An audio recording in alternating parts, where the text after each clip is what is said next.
Hi, this is Sarit Switzer, and welcome to the It Is Taught podcast, a podcast devoted to the teachings of Rabbi Shneur Zalman of Liadi as recorded in his most famous work, the Tanya.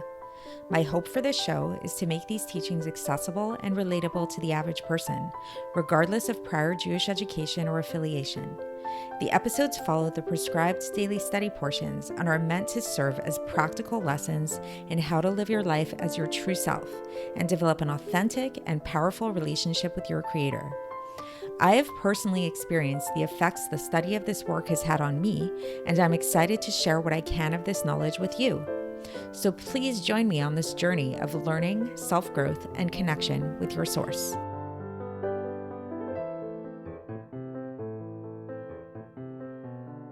Top podcast. This is episode 337 for the 30th of Tishrei in a leap year. So today is day 1 of 2 of Rosh Chodesh Cheshvan. So happy Rosh Chodesh to all of you. I hope you have a great month ahead.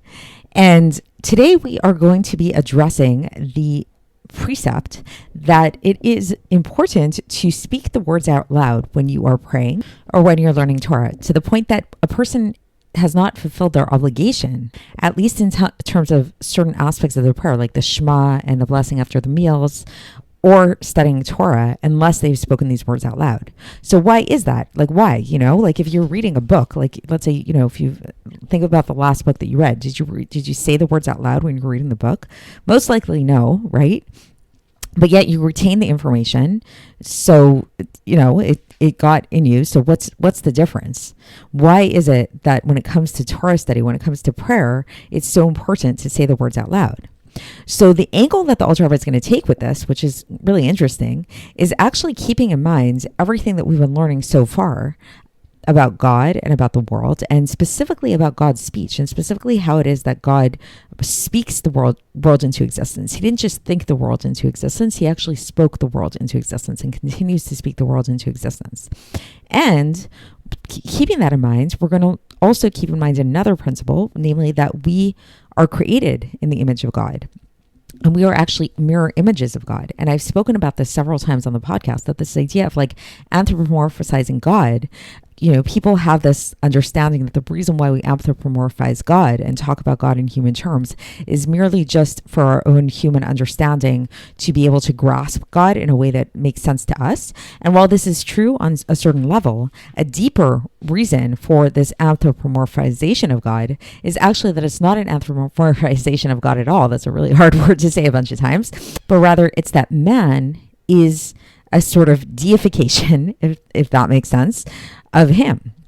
Meaning to say that it's not that God is a reflection of us, that we look at God and we use these terms to understand God in terms of who we are, but rather we are a reflection of God. We are a reflection of the attributes of God that God uses to express himself to us. So we've spoken about this before. And so again, if you've noticed, a lot of the epistle that we've been learning these days is a lot of review, but it's a review in a certain context of the broader discussion that we've been having. But the concepts are things we've discussed before. So we've spoken about this before as well, how man is a mirror image of God. But today, the Alter Rebbe is going to really break that down again.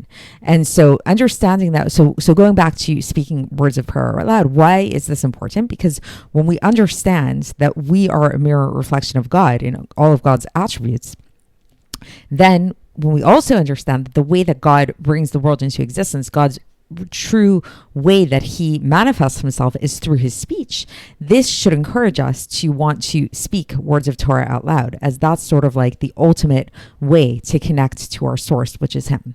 So let's see how the Alter Rebbe explains this. And so again, for context, we are still in the middle of Epsistle 25 in Iggeres HaKodesh. It's quite a long epistle, so we still have a few more days with this epistle.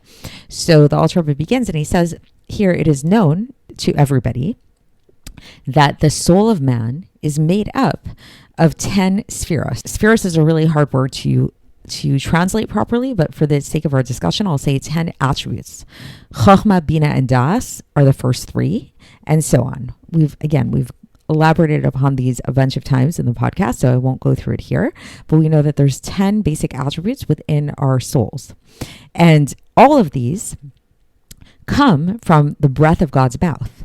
as is written, and we learned this in last week's Parsha when Hashem created man, v'yifach b'apav chulei. So that's from Bereshis chapter 2, verse 7, that God blew into his nostrils the soul of life into man. So we know that like God's breath is what brought our soul into existence. It comes from God's breath.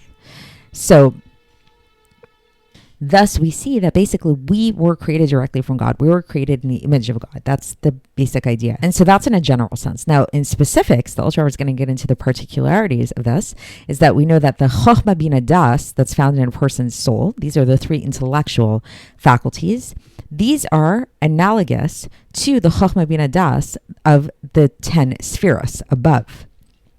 So our intellectual faculties are mirror images of the intellectual faculties above. And above, what are these intellectual faculties referred to? These are referred to as the Abba and Ima, the father and the mother. So the father is Chochmah, the mother is Bina. And Das is the union of both of them together. And then when we get into the more emotional attributes of the soul, so we know we've spoken about this before as well, the first two emotional attributes of the soul are Ava and Yira, love and fear. And then from there are a bunch of others that come down, all of the emotional attributes of the soul. And these emotional attributes of the soul are analogous to the emotional attributes of the 10 spheros above, which are called above Zer Anpin, which literally translates to mean little face. So this is giving you like a nice little overview of some Kabbalistic Hasidic concepts that could be useful for you to know. Like now, if you learn other Kabbalistic or Hasidic literature and you see that there's a reference to Av ve'em, father and mother, you know that this is referring to the Chochmah and Bina above, the supernal Chochmah and Bina. Or if there's a reference to Zer Anpin, this is a reference to the Midos above, the supernal midos. And then when we get to, so we've gone through the intellectual attributes, we went through the midos, the emotional attributes, of which there are 6 in total. And then we have the power of speech that a person has in their soul.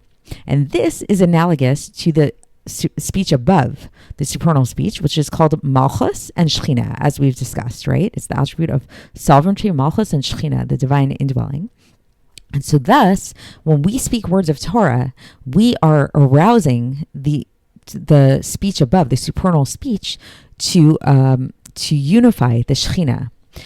So basically, like just going back to yesterday's Tanya for a moment, where we talked about this idea that the Shekhinah that descends through all 4 of the worlds in this like descent way through different Tzimtzumim and Masachim, screens and stuff like that. But ultimately the Shekhinah is still there. It's still going through. It's piercing through in order to connect it back to its source. Because the Shekhinah is the supernal speech of God, we do that through our speech. So thus, this is why when we say the Kriyat Shema, the Shema prayer, or Birkat HaMazon, the grace after meals, or words of Torah, all of these things, it's important for us to do out loud because it's not enough just to think these words, but actually to speak them out loud as well.